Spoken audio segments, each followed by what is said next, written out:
Here we go. You're tuning in to Will Love Listen.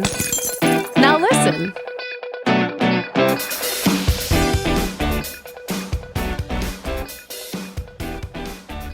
Jamie Fine, the TikTok sensation. Thank you for joining me. The TikTok sensation is crazy. What a way to start. I paid you to say that. Right? No, not at all. So actually, if you want to start on a funny note, I actually found out about you. So ironically, my mother is actually always on fucking TikTok. And that's how I found out about your music originally, because she's a big fan of yours. And Oh, yeah, so I'm everybody's mom's favorite artist, you know? That's what the running joke is. I'm always doing interviews all the time. Mm. And then she was asking me about how my interview with you went. And I'm like, I didn't interview her.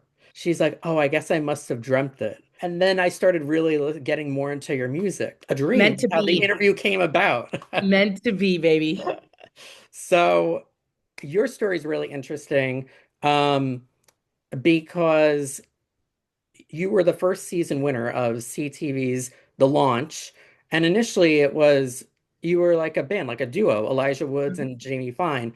Mhm. And then obviously you started doing your own solo stuff and you've really blown up. I mean, you're a four-time Juno nominee, over 100 million global streams. If Anything Left has gone platinum and double platinum internationally. So, did you ever think when you went on the launch that you'd be where you're at today? I mean, it's a good question. Candidly, with my old team that I had, the launch was really something I was pretty reluctant to do. We all know the ins and outs of music television, but it was Canadian music television as well, and that to me was really scary. That I didn't want to be pigeonholed as an artist that went on a TV show. Exactly. Um, Yeah. That's hard and to break that the stigma from. yeah, and it was really hard for me, and it was ultimately a decision that as blunt as I can be, I was very much pushed into, and really didn't, I don't believe in skipping steps because I think you have to retrace them anyway. Absolutely. And so for me, I'd rather build this like really solid foundation brick by brick. And with my old team, their thinking was, well, this is going to let us skip steps. And I was like, well, I don't think that's going to work out the way we all think it's going to. And that's unfortunately what it ended up happening, right? So to answer your question, the reason that we did the show was so that all this happened, but it unfortunately didn't happen because of the show, which is something that I was worried about kind of happening. And so it was this like initial decision in our career that, admittedly, I had to really take the next few years to undo a little bit and to rebuild another story. The thing that I'm thankful for most is that the majority of the people that knew about that were from Canada. And so the story that I've been able to tell outside of it, outside the walls of Canada has been really beautiful, and people don't necessarily know it exists. Yeah, because outside of Canada, I feel like a lot of people know you because of your solo stuff. They're not familiar with the show, which is a plus, you know? Great. I mean, it's great for me. And listen, I'll forever be thankful for a lot of things that gave me, right? It gave me a foundation in Canada. It gave me this, it was a catalyst for people really knowing who I was here. And it allowed me to get on stages and festivals and things like that, that really helped me progress as a performer. There's so many things that I'm thankful for because of it. It just did, unfortunately, exactly what I thought it was going to do in terms of tainting the water a little bit. And so I took the next few years and I worked my butt off and figured out how to, really tell my own story. Yeah, it seemed as though like you figured out how to reinvent yourself. Really. I think it was going back.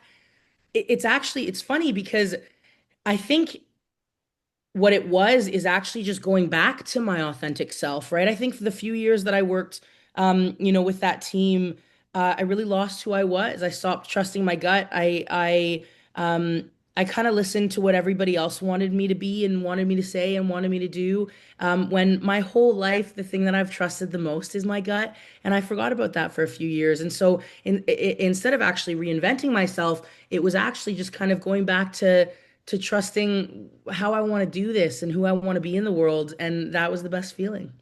Yeah, and that's like a testament of like instead of going with like any type of marketing ploy. Like you just went back to being yourself, and that's really how you ended up blowing up internationally. I think so. I think that, I like to think so, and thank you for saying that. I think people crave authenticity right now. I think people are, Yes, in a very, very woof. The world is full of a lot right now. It's just full of a I lot. know. And, Yeah. and that's the best way I can say it. And I think people are craving something real. And I don't want to be anything else, other than real. And I try to be that online as well, especially when you look at online and people how they mimic lives and they copy and this and that and the other. I just don't have the energy. I want to be who I am authentically and unforgivably, and the people who are meant to find me will find me through that, I think. Yeah, absolutely. And to your point, I do think right now people are craving authenticity. I mean, the economy's shit. I feel like we're on the verge of a world war. Dude. Everything feels so heavy and polarizing. People just want something they could relate to. Yeah, and something that makes them feel okay for a second, and that's what I want my music to be for people is that, means to feel a little less lonely, I guess. Yeah. And in coming off of that, you're passionate about a lot of important causes.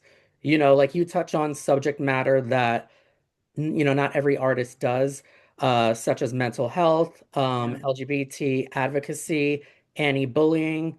Um, so initially, when you started going solo, and like you said, like going back to your roots, were you, because we're in such a polarizing society and people make things so political, were you trepidatious to discuss and cover these things in your music? Or on the flip side, did it make you want to address it more?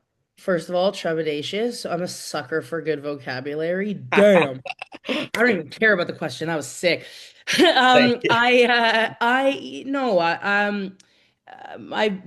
as corny maybe as it sounds, when I first, decided to do music, I made the decision that I was gonna be real, and it was gonna be my journal, and I was making a conscious decision to let my journal out into the world.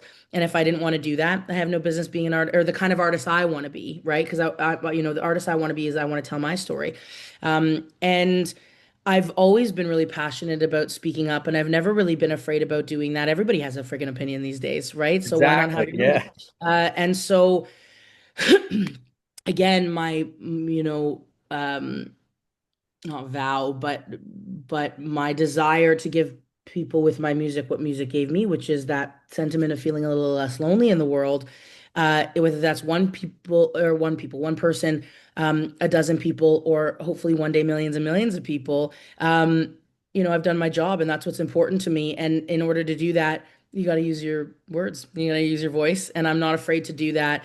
In a world where everyone has a freaking opinion, I'm not afraid to share mine. Yeah, and we need more people to like be vocal, because if people could be so negative, like we need a little bit to balance it out. Yeah. And is the reason that you're so passionate about like covering issues like this is because you've went through a lot of like bullying, discrimination, mental health issues? If you could open up about that, that'd be great. Yeah, yeah. I think um I think typically the most vocal, well, actually that's not true. I was gonna say the most vocal people are people who have gone through things. That's Unfortunately, definitely we're not living in true. a I mean, world look at right all these now. screamers. That Yeah, is yeah, so not exactly. true. Yeah, exactly. Unfortunately, that's the problem in the world, I think, right now. But Yeah. yeah, I believe in getting through things by going through things. Not going around it or over it or under it. I think I believe in facing things head on. So all these things that I've been through in my life, with my mental health issues and um, I'm lucky and I'm really lucky and I'm not naive to how lucky I am, where I live in the world, I haven't gone through much discrimination, which is not most people in our community story. That's true. Um, so I'm very lucky for that.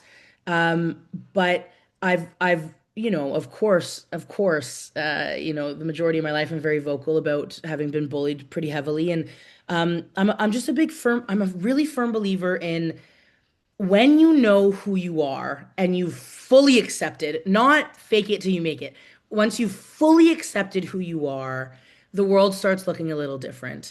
And there was a direct correlation between the years of my life when I got really heavily bullied and I just didn't know who I was, to when all of a sudden I figured out who I was and I was unforgivably me. And it wasn't necessarily that discrimination went away. It wasn't necessarily that bullying wasn't there. It was that I found my people and I felt safe and I didn't care as much about what the other people, because I found the people that accepted me unforgivably for me. And so that became a little less noisy. And I think that's what I try to, teach, not to be too preachy, but find your people, find your safe space. And then the other spaces that inevitably will not go away. We shouldn't be teaching people that bullying doesn't exist because it's always going to Exactly. exist, Yeah. right? We should Especially be teaching now, people it does like it's not going anywhere. And so all you rather have to do than is go on social media and see how people are much more empowered to be nasty and to be bigots, you know? So 100% keyboard yeah, warriors, right? Like it's never been easier. There's never been more hate in the world. There's also never been more love in the world. And it's this very, strange we're just in a weird time. And I think that teaching people to, get through the part of seeing that and hearing it and being devastated by it inevitably as we all are, but learning to find your people and learning to figure out who you are, the rest will follow. And I've been through that process of being in the shoes of somebody who doesn't know who the hell they are in the world to now really being firm about who I am in the world, and my life just completely 180'd, you know. yeah, no, absolutely. And like that's a good point. So when you're picked apart, you kind of start like inverting in and being like, oh, maybe I should be like this or should do this. And you become so self-conscious until you just say fuck it. Like, I don't care. Yeah. And like I'm not one of those people who are like, don't care what anybody thinks. If 50 of my closest friends are coming up to me saying you're an asshole, probably I should probably start thinking about if I'm an asshole or not, Yeah. right? But there's a difference between that, and Steve on the internet that's like, you're fat. Well, I own a mirror. I know how I look. Thank you so much. I appreciate your feedback. It's like that, you have a little more control over. And we're able to kind of, I don't know, I think that people have never been louder about their hate, about their love, about the discrimination, about all of it. Yeah. We can choose to focus on what's important to us a little bit, better, I think. Yeah, absolutely. Amen to that.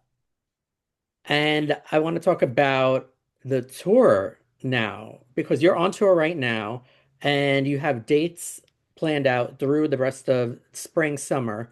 Are you going to be adding more dates as the year goes on? Oh yeah, well, yeah. I mean, it's inevitable. So every month I wake up on the first of the month being like, "Oh my God, I have a little bit of time." And then by the third or fourth, I have no more time. So we're all, my agents are always you know, love throwing things back on my schedule. So we're definitely going to be adding more dates. But for right now, we're just enjoy like this tour has fed our souls in a way that it hasn't been fed in a very long time. This first US headline. Um, we've never done a tour like this, but also um the fans that we're getting to meet who have been waiting like a few years for us to get to their city, and seeing people like flying from all over the country because we're not coming to their city. Like it's just been an experience that again, as corny as it sounds, I've dreamt of for a really long time. And my boys, the band that I play with, I've been playing with them for 8 years. We keep waking up every day with the biggest fucking smile on our face, and it feels stupid and idiotic, but I love it. Um, and so we're just enjoying this. We're taking in right now. And then we're just excited to keep growing. I'm excited to keep exploring opportunities of prides in the States and meeting people Yeah. that way. And just meeting people in this country that have been waiting a long time to meet us, and we've been waiting a long time to meet them. Yeah, and props to that. Your first US headlining tour. That's freaking great. Oh, it feels good, dude. Like it's just, as I say, like it's feeding our soul in a way that it hasn't been fed in a long time, and it's doing things for us for sure. For fans that are eager to see you on tour and they're going to be coming to one of the dates coming up, what could they expect?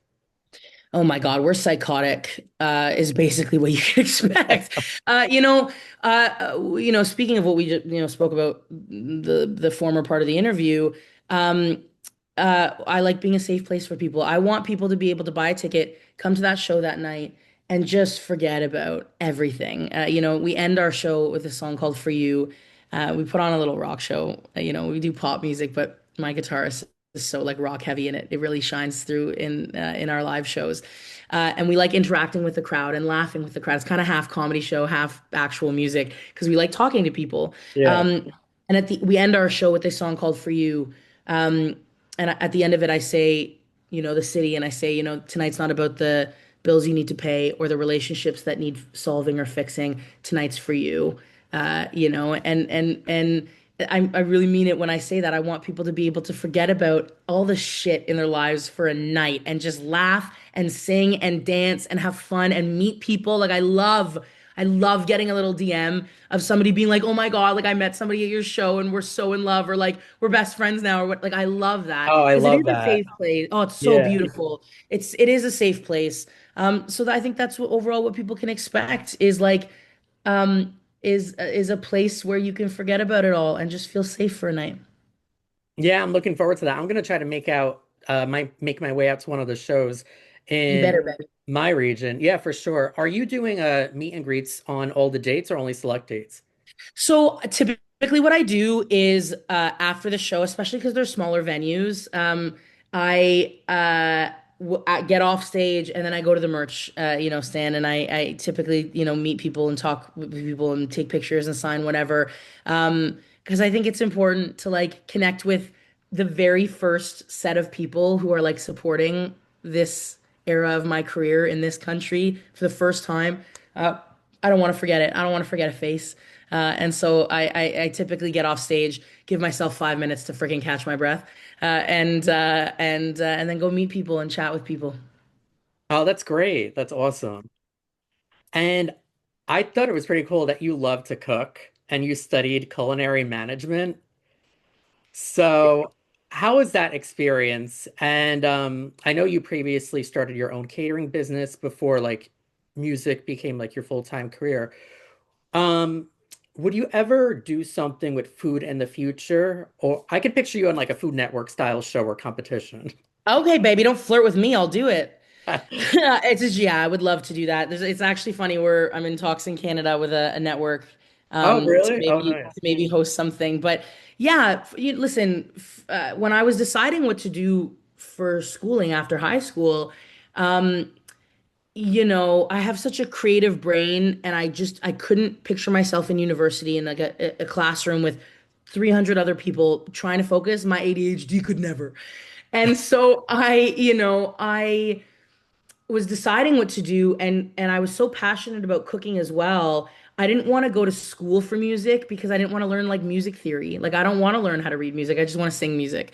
And so I was like, you know what? I'm gonna go cook and I'm gonna see if I fall in love with that. And I did. And it's such a big part of my life still. It's such a big part of my content online. Um, I'm looking for a food truck right now to buy because I want Oh, to that's incorporate that. awesome. Yeah, and I have this dream of every show that we do. Obviously, it would have to be in North America only, but every show that we do, the food truck is outside the venue, and people can Oh, go that and, is and sick. yeah, cool, eh? And it's such a big part of who I am, and people love that it's a big part of who I am. Yeah. That I try to incorporate it in my career as much as possible. They're both the creative side of the brain, and yeah, so I absolutely I will continue doing that, and hopefully I'll be. You're in New York, eh? Yeah, I'm right outside the city in Jersey, but yeah, same shit. I'm in like New York City all the time. So then I'm gonna have to bring that fucking food truck to you in Jersey. Yeah, yeah, for real. That's a great business idea too. Cool, eh? Yeah, like everyone's always selling merch, which you have to do, but I mean, no one's doing a food truck on their tour stops. No, and like doing a food, and then like part of the VIP package is like I cook for you, and like we Yeah. sit and it's like totally family style friggin' lunch, and we just like chat. I love that. I love that's the with music, it brings people together. Food brings people together too, right? When you sit down with your family or friends and you host a dinner party, it's like some of those nights are my favorite memories ever because it's quality time. You're connecting with people, you're eating good food, and you're just yapping. And I think giving people that at a show. Woof, would be crazy. Yeah, yeah, that's great. And you would Nadia, really, write that down. it's fun and you would make bank, you know? That's what I'm saying. Yeah. And you're currently a US headliner and I just interviewed him last week for Column Scott. Oh, sick. Yeah. You just interviewed him. That's funny. So are you going to be on all his US dates or select dates I'm for gonna his do US? select dates. So we're doing 7 dates. We're doing Florida and then headed just straight up. We end in New York. Oh, nice. Okay, I'm going to be at the New York show, the Terminal Oh, 5 let's show. friggin' go. Terminal 5, right? Yeah, let's go. Friggin' right. Oh, that's 23rd, fucking baby. Oh, awesome. we're Yeah. partying. We're partying. We're drinking Yeah, tequila. exactly. Yeah. I know all the spots in the city. Oh, baby. I'm that night. I am not gonna know my own name because of how much tequila I'm gonna drink. Yeah. Oh, that's gonna be fun. Oh my God. I'll see you guys both backstage. I'll try to Okay, pop in. beautiful. Okay, Yeah. beautiful. That'd be great. Oh, I'm glad I'll get to meet you in person. Yeah, yeah, me too. So, you had did an interview, speaking of iHeartRadio, you're on another iHeartRadio show, and you had did an interview, and you made an interesting quote when it came to like same-sex relationships, and being openly gay.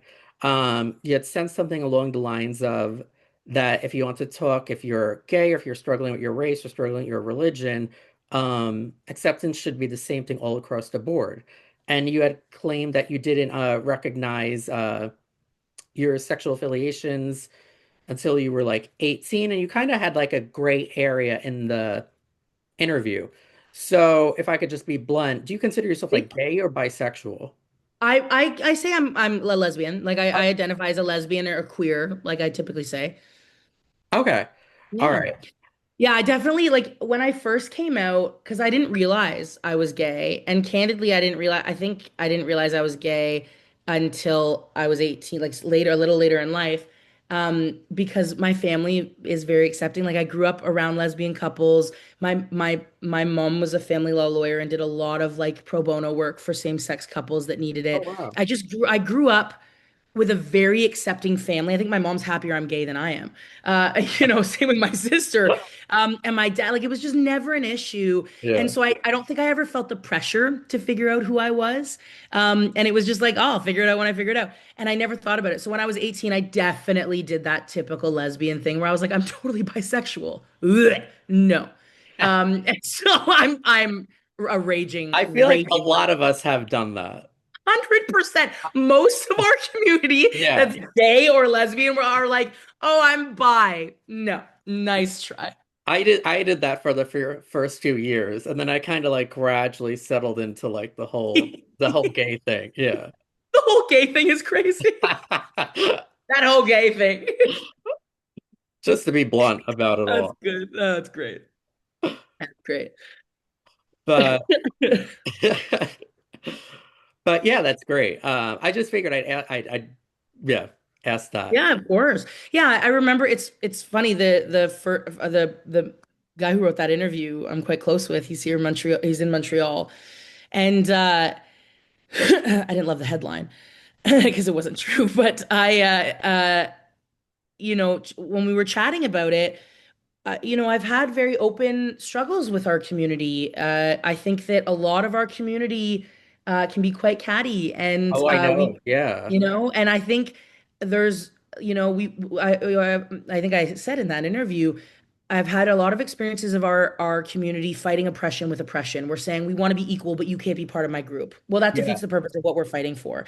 Um, and I really struggle with that. And I struggle with a lot of people in this community with a level of entitlement and this and that, that like I that's why, I said that quote, whatever race or religion or sexual orientation, I want to be an advocate for people. And so when it comes to being part of the, community, well, inevitably, of course, I'm part of the community. But I struggle with a lot of members in this community, and candidly, a lot of people, right? And like when I'm going to Los Angeles and I can't go to West Hollywood anymore because the gay men don't want the lesbians there, that's an issue within our community, right? It Yeah. defeats the purpose, in my opinion, of what we're fighting for, as blunt as I can be.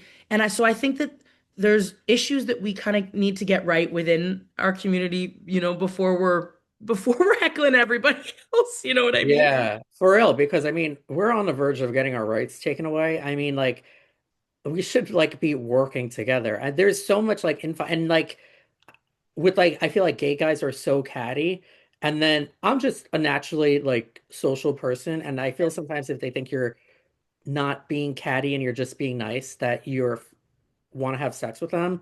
It's Oh my just like, God.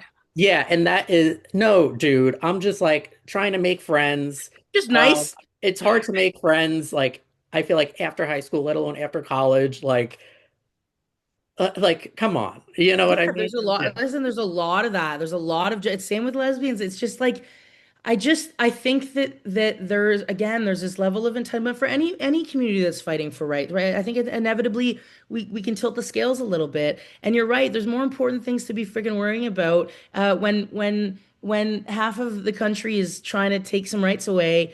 Probably let's get our shit together and start, binding together a little bit and Yeah, not supporting be each other so in this like, community. yeah, not be such an asshole to each other. Like I could see if like there's a good reason for it, but like being an asshole isn't a personality trait. And I feel like a lot of them latch on to like kind of how they're depicted in like the media and social and like television shows and all that and feel like they need Mm. to like emulate that. And it's just like, no, just be a Like normal fucking performative. person. Yeah, performative. Like just be a normal fucking person. That's what I'm saying. That's what I'm saying. I think we got a lot to figure out, and it's not, of course, not everybody, and there's assholes Yeah, of everybody, course. everywhere. Yeah. There's assholes everywhere. But specifically about that article, it was like, it was, I think we had been invited to perform out west, a Pride, and I was with the duo. It was Elijah Woods x Jamie Vine, and they were like, "Oh, it's we can't have Elijah perform," and I was like, "But that's my band. Like we do, we're the band." And they Yeah. were like, "Yeah, no, he's straight." And I was like, what the fuck are we talking about? He's an ally. He's Yeah. in a band with a full raging homosexual, doesn't give a fuck. Why are we Yeah. saying he can't perform? And I remember just feeling so angry and being like, what are we doing? Like, I don't want to be a part of a community that's gonna outlaw somebody who's willing to stand on stage with me and be proud to perform next to me and not even second guess the fact that I'm a lesbian. I don't want to, that was something at that time I was like, I can't do that. I can't play that game.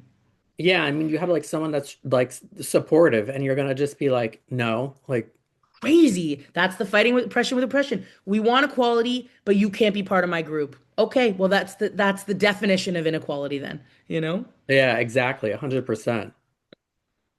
Wow, we can So, talk about politics all day. yeah. We're So, single-handed, me and you, well, we're single-handedly gonna fix the LGBTQ plus community. exactly. Yeah, we are. We're gonna make it our mission. And then we'll have every event will have your food truck and we'll do a VIP wine and food tasting.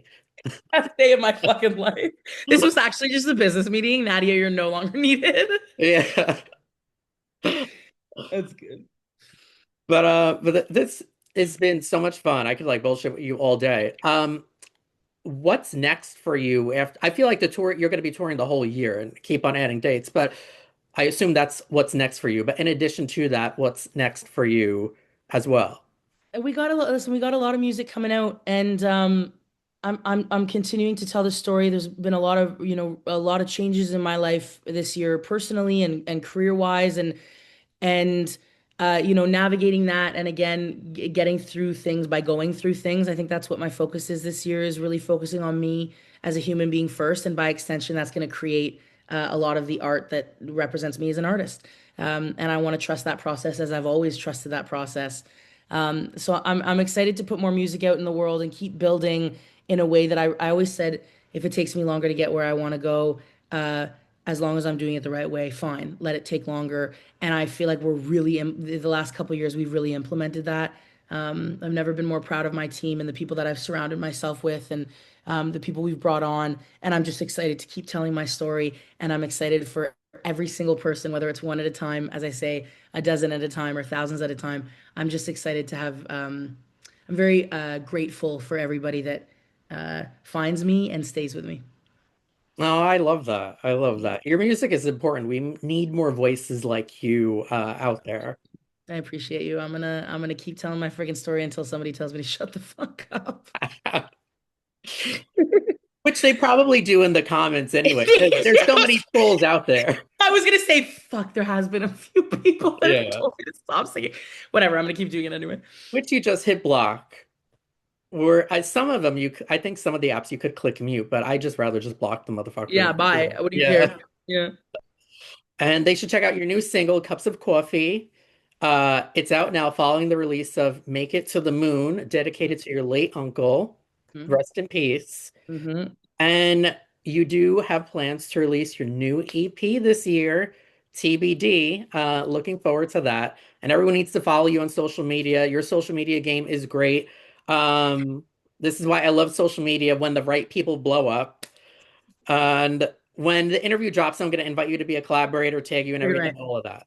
Friggin' right. Please do. And I friggin' love you. And you're so good at what you do. And Oh, I thank really you. enjoyed this. And I'm so excited to meet you in New York. And I'm pouring tequila down your throat. If you Yeah. drink. If you don't, Oh, I'm I pouring so do. much water Trust down your me. throat. I'll be Oh, ready to party. Yeah. best day of my fucking life. It's gonna be great. But I can't wait. And I'm so excited to meet Callum and I'm really thankful for the tour, but I'm thankful for you and you're so good. Oh, thank you so much. This has been so much fun. You're the best. I'm gonna see you in literally, what is it? 3 weeks. Yeah, right? Yeah, Start exactly. your Yeah. training now. Oh, I will. Trust me. I will. All right, my love. If you need anything from our team or me or anything, of course, feel free to watch or to reach out. I'm excited to see the interview and party with you. Yeah, thanks for joining me today. You have to come back. Oh, real quick before we wrap up, are Yeah. you doing any Pride events? TBD. So we might be doing Boston. We're waiting to hear. There was an event in New York as well that reached out, so we're figuring that out as well. I think next year is probably going to be our big Pride year, especially coming off of the heels of doing all these headlines. I think next year, woof, I'm coming for the gays, baby. The Yeah, gays and yeah. nays. Well, let me if once that New York date's confirmed, definitely fill us all in. 100%. I 100% will. And we're about to announce a headline New York date as well in October. So we'll let you know all those and bring you out and party. Oh, perfect. I can't wait. Oh, you're the freaking best. And we'll chat soon, okay, my love? Yeah, definitely. Thank Okay. you. Mwah. Thanks, Nadia. Well, thank you.